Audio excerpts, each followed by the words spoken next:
Coming at you from FEMA Region 8 in the shadow of NORAD. I'm Will Stroh, and today we're discussing ransomware with a sprinkling of dad jokes out there. So if any of you have any kids, feel free to bring them in and they will get the groans for you. Now, jumping right into things, I would like to make it clear what we are going to cover and what we're not going to cover. So as with all customer success webinars, we deal here in facts and dealing with customers. If it's truth you're looking for, there's a lovely marketing page over here. If you go to ransomware protection, it'll give you all sorts of fancy little numbers and whatnot. They look great for your boss. But in our case, what we're going to be focusing on is what is actually built into the Qumulo box already that you don't have to pay for. Or in the case of a few things here, what tools we have out there that either engineering or CS has created. And again, these are great things you don't have to pay for. So I'm not going to be talking about how you can hook your Veeam up to this thing. If that's what you're looking for, please reach out to your channel and we'll get someone in touch with you there who knows Veeam better than I do. But if you're looking for the cheap route, then you've come to the right place because that's what I'm all about. All right. So right off the bat, let's talk about ransomware prevention. Well, I guess three things we're going to cover here is the prevention, detection, and action, and recovery.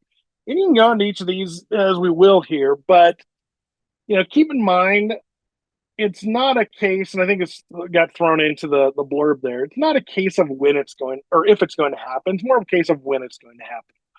Personally, I have dealt with two customers who did get hit by the ransomware side. So on one hand, it's very unfortunate. On the other hand, it's a telling point that Qumulo is at least now big enough to get people coming after us. Congratulations for us, I guess. But by and large, even with things just built into the system, there are quite a few ways you can at least make it more difficult for someone to get around the boat here. So if you tuned in, I don't know, 5 months ago, I want to say it was, we discussed replication and best practices regarding that. Covering that again, obviously replication does require a second cluster, so there's more cost involved there. I get that. However, if you are truly indeed looking for a fallback, if you will, then that is the way to go.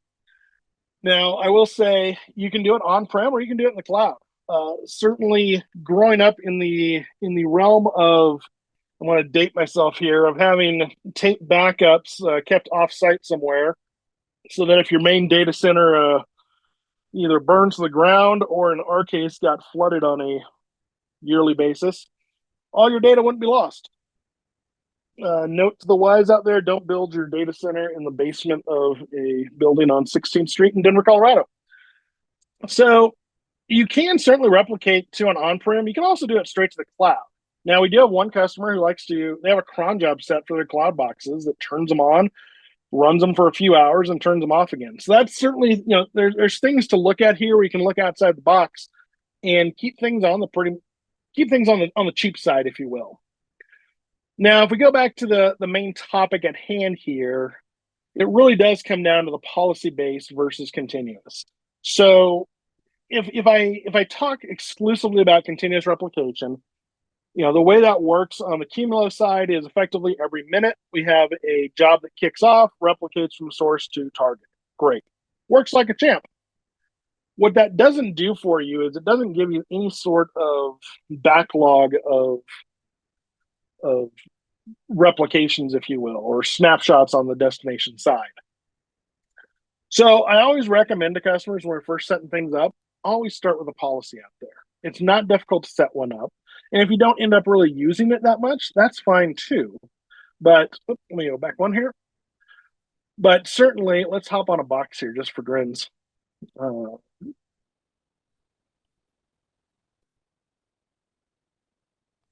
Snapshot policies. So any of these policies out here, the key thing to keep in mind is I can keep these, I have a different schedule set for any of these, and I also have a deletion time out here. If I were to set up something just continuous snapshot, that deletion time is basically a minute, is really what I got down to. Now, in a minute's time, can you stop some evildoer coming into your data center and causing trouble? Probably not. There's a few names on this attendees list that I would say they have a good shot at it, but by and large, probably not going to happen. So, given that, like I said, I highly recommend setting up policies for anything you plan on replicating over. The other flip side of that is, as you can see, these little locks out here, which is our next point, is if you want to go off and let me jump back here real quick. If you want to, let's take accounting, for example, want to play with snapshot locking, that does require a policy. This is only going to be an option for you if you have a policy set for it. Now, what's snapshot locking, you may ask yourself? Well, again, I'd point you back to about 4 months ago worth of webinars, or we can just do it right here. We'll make them big in there. So snapshot locking is going to prevent early deletion of snapshots. That is a key point to keep in mind. There are few things that we can judge against, and we'll discuss this as we go through here. But one of our alerts on the support side is a large number of snapshots in deletion. Now, that could be something where you planned it. Let's say you had, I don't know, you can keep 40,000 snapshots on the Qumulo. Let's say you're getting up there in the 30,000s. Okay, you know what? Let's say we don't need 20,000 of those, and we just go through and burn them through. Great. That is a legitimate use of that. However, in those two prior cases that I mentioned, in both cases, the very first thing that happened was someone went out and deleted all the snapshots. At that point, you no longer have a recovery. Unless you happen to have a third copy of your data sitting around, you're kind of in a situation which we would call hosed.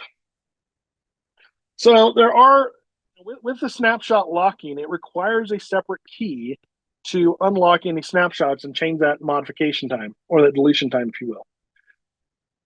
You can set this up on both source and destination. If you want to set it up on your replication destination, you can certainly set it up to use an entirely different key. The world's your oyster, so to speak, on how difficult you want to go about doing this. But there are options out there, and you can make it certainly at least a little more difficult for someone to try and burn through your snapshots out there, rather than just running, a QQ command to get rid of all of them. If you look at our documentation, it is lovely and it is very technical. If you want something not quite so technical that really just takes you through it step by step by step, we do have a layman's guide to snapshot locking out there. Looks like this. Bloop. It will guide you through creating the key, copying the key, installing the key, and so forth, and then associating it with a snapshot policy. Just reach out in your Slack channel if you have any questions on that, or if you'd like to see it. It's not a problem. We can copy that over to you super duper quick. So we discussed we have built-in replication. Again, that's free. Comes with your license on there. You're good to go on that front. Replicate to your heart's content. The other thing I will throw out there, which was not in the initial bit here, is, man, I can't get my arrows going the right way, is the other thing to keep in mind. I guess we can more take a look over here. The other thing to keep in mind is when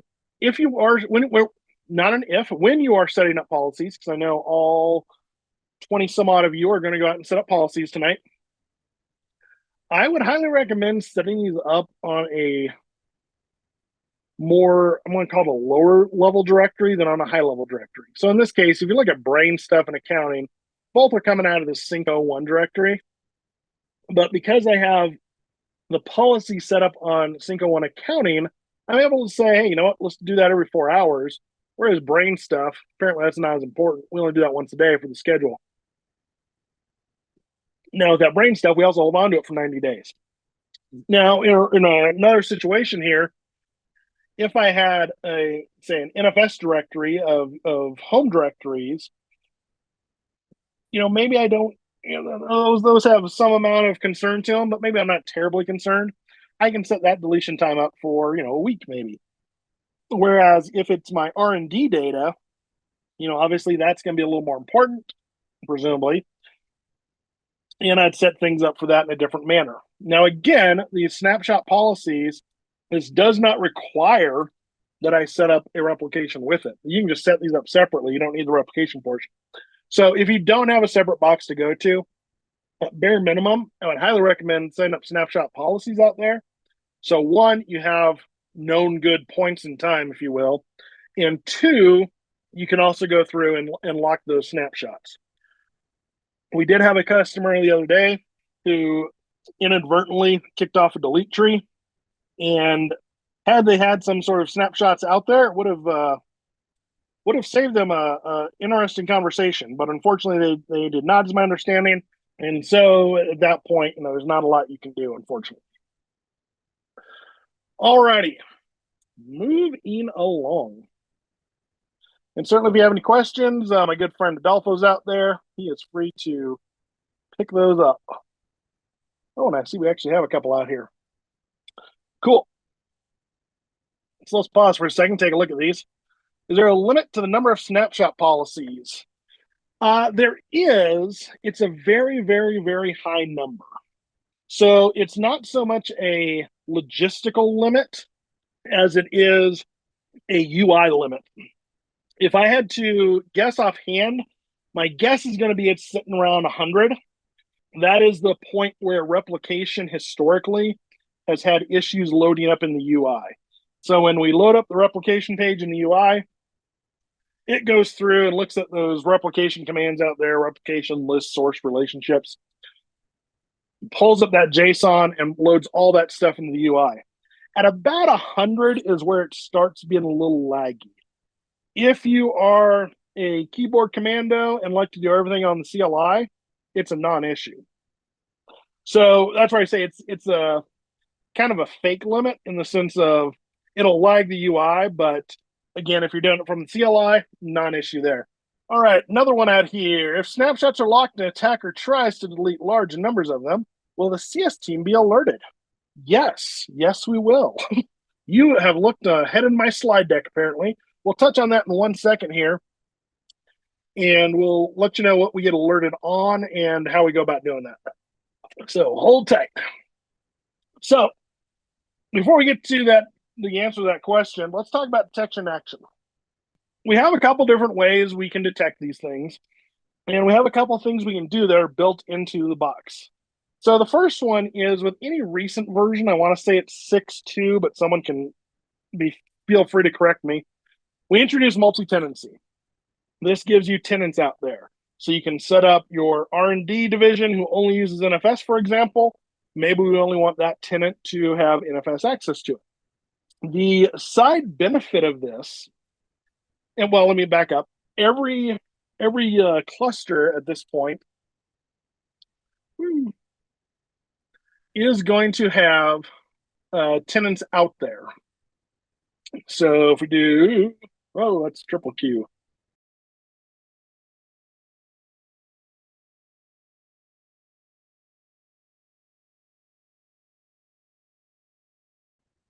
There we go. So if I do a multi-tenancy list tenants, I only have one tenant out here on this one. Good, simple derpy box. But you could have tenant 1 be for NFS, tenant 2 be for SMB, and so forth. Now, what that allows you to do is actually disable protocols on a per tenant basis. So in this case, I got my my other little box over here. He's got Muffin mounted up. Cool, I got a whole bunch of files out there. Now over here, let's just get this down to the base level. Let's go ahead and disable NFS. Awesome. Now if I rerun this guy,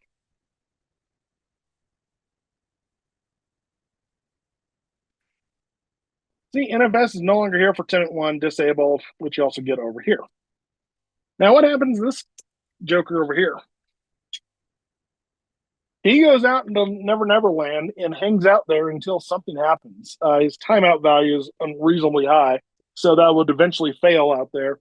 But you can also, if you suspect something is amiss, this is certainly one route to go about it. can say, you know what, let's just turn off NFS access, prevent anyone from getting over there, and then we'll continue on once we determine what's going on. Now, if you want to kick this back over, certainly it's just a enable NFS, and you'll see over here this guy finally decides to do a retry, comes right through. I have access again. So that is certainly one route. It is manual. No denying that. We'll discuss some other ways around that. Two things you won't see up here are going to be S3 and FTP. Those are not tenant knowledgeable, if you will. So keep that in mind. You would have to disable those on a separate path. Now, there's another example of how to go about things here. I'm just disabling SMB. Now, we do have this coworker of ours, Joe Costa, has created an all stop script, which if you go over here to github.com/joe-costa/all stop, if you have this installed, this would go on a third-party Linux box, if you will. This will go ahead and disable all protocol access to the cluster, including S3 and FTP. So this is good to have in your back pocket, if you will, for should something happen, go ahead, hit the big red button on there, shut everything down, and then you can take control of things and bring things back into life. Now, there was a question out there, like I said, if we see a larger number of snapshots and deletion, yes, Qumulo is absolutely alerted as long as you have cloud-based monitoring enabled. If you don't have it enabled, I believe you can set this up through Qumulo alerts. I believe, don't quote me on that one, but seeing as we get it through cloud-based monitoring, I assume you certainly can. We will send out a warning to our internal list, which would be basically all the CSEs would see this once we start crossing thresholds. So the current max snapshot limit being 40,000, we send out a warning message at 10,000 that says, you got a large number of snapshots out there getting deleted. Do we need to look at something? Then we send a little more important message at about 20,000 when it's halfway mark. So these will go out to the support staff. As I said, they will reach out to you guys. Let's be honest, it's going to happen in Slack channel most likely. And at that point, it will be a case of, is this an expected thing taking place, or is this something that is wildly unexpected and maybe we have something going awry there? Now, again, we can't determine if this is right or wrong. All we can say is we see a large number of X taking place. Do we want to action on Y on this? So there is some partnership that needs to take place there. But by and large, those are the numbers that we shoot for. If you have, like I said, if you are in a situation where either you don't want to rely completely on cloud-based monitoring, then I would certainly look at Qumulo alerts. There's a lovely webinar in regards to setting those up. And we can go down that road as setting those limits out there. In that case, I mean, these limits are hard-coded within our side of it.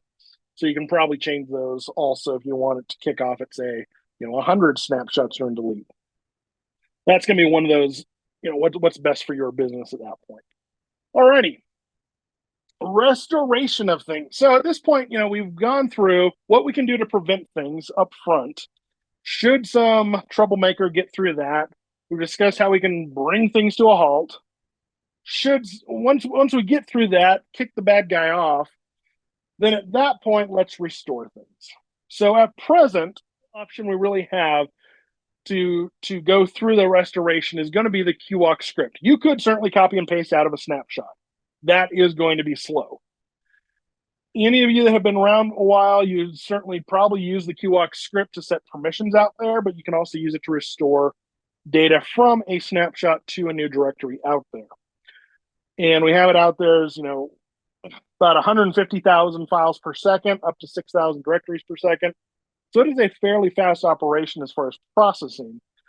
Obviously, if you're copying terabytes of files, that's the processing portion of it, not the copy portion of it. So we can certainly read those in fast, but you are going to be depending upon how fast it can actually burn through those files at that point. So I would recommend playing around with this, if for no other reason, just to become familiar with it out there. Now, again, anything we've done here is strictly stuff that is all free for the taking. It's either built into the system or, in the case of Qwalk and or Allstop, these are tools that the CS side uses fairly routinely for tasks, if you will. Again, this is, if you do have some sort of, I noticed a couple names out there that I've dealt with that they'll have a rubrics box out there or a Veeam box or something that is also having those. Certainly, by all means, feel free to continue using those if it makes sense for you. But again, if it makes sense that you can actually get by with just what's here, maybe that's another conversation to have. So, in summary, covering up just a recommendation list here. Policies, policies, policies. I want to jump around like Steve Ballmer from the 90s here. Again, dated myself. But can't say it enough. Snapshot policies are the way to go. Not only do you get locking on there, but you also get to set up expiration periods that are longer than a minute. And anyone who's dealt, my first job was in oil and gas. We had to keep 10 years of records for, I think it was OSHA. But, for that, back in the day, it was keeping everything on tape. Can I set up a super long policy on a Qumulo? Absolutely. We can set it up out there for you, and you can keep those out there. So policies are really the way to go. Tenant division when feasible. So it doesn't make sense for Bob's house of data, perhaps, to have, change everything into tenants across the board. But certainly, if you're a big hospital, a mortgage firm, something like that, it probably makes sense to go off and divide up that data into tenants. It will prevent access from certain tenants to some people, which is fine. But it also lets you lessen the blow should a bad actor get access to things. Cloud-based monitoring, ideally it's enabled out there. Even if you don't want to enable the VPN portion of it, I still really recommend getting the cloud-based portion of it in there. Not only does it let us, proactively reach out to you in cases of large snapshot deletions, but you know what? We also can tell you when you have a disk fail out there. So, that's kind of cool. Separate system with Allstop and Qwalk on it. There's 2 points here. One, you need it installed. 2, you actually have to test it. Unfortunately, in the heat of the moment, the last thing you want to be doing is troubleshooting Python errors. So I recommend during a maintenance period, run the Allstop. See what happens. You're good. Well, I can tell you what's going to happen. It's going to stop access to your box. But make sure you're well aware of how to do it. Go off and restore some snapshots and some test directories, and then use tree delete on them, and just make sure you specify the right directory, not the wrong one. But having them tested is, and knowing how to use these things is really the key point here. Again, in the heat of the moment, the last thing you want to be doing is trying to figure out how to run these things. Lastly, and parting note, I will say out there, reach out to the success team sooner than later. We can help you assist through these things. We have seen them.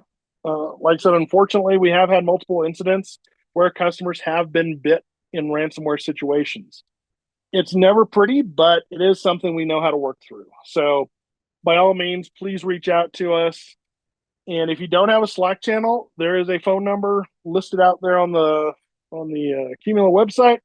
If you don't know what that is, reach out to your CSM, your sales guy, whomever. Let's get that programmed into your phone so you can get a hold of us. Any of these ransomware cases should be treated as a severity 1 event, because you are having data go missing at that point. So please, by all means, don't hesitate. And even if it's a case where you think you may have something, but you're not sure, reach out to us. We can still take a look at things and see what's going on out there. Now I'll kick it over if you have any questions or answers. I know we had a couple that were out there. I believe we got those covered. Oh, we got one question in here. 2 questions. Oh, one's a thanks. All right. When you run Qwalk to restore snapshots, is that from a cluster node or a workstation? So you would run that from the workstation. It's going to be reaching out over the API. Let me see if I can get back here. So it'll be reaching out over the API, and basically you're telling it who's my cluster, where do I want to, what directory am I going for, what snapshot ID am I interested in, and then where am I copying it to. Now the key point there is you don't have to copy it back to the same spot. So if you are in a situation where your cluster was compromised, or at least a directory was compromised, or you believe it is, you can restore it somewhere else if you want to. That's perfectly fine and dandy. In those cases, the other thing you can do in those cases, I would say, is if the entire cluster was compromised, well, maybe at that point we spin up a cloud system just for recovery methods and go about that. That's not outside the norm. And again, you're only paying for what you're using there. So if it's a small amount of data, it should be a negligible cost there at best. So I would say, that would be one way to look about that. Alternatively, if you had if on the source side it was compromised, on the destination side you weren't sure, you could certainly copy it back over that way too. Kick it over to the destination one as opposed to the source one at that point, and then look at doing recovery out there. And because you would have it down to an unisolated directory, if you will. All righty. Well, I will let you guys go, and you have a lovely rest of your Thursday. And if we don't talk to you, have a good weekend out there. Take care, guys.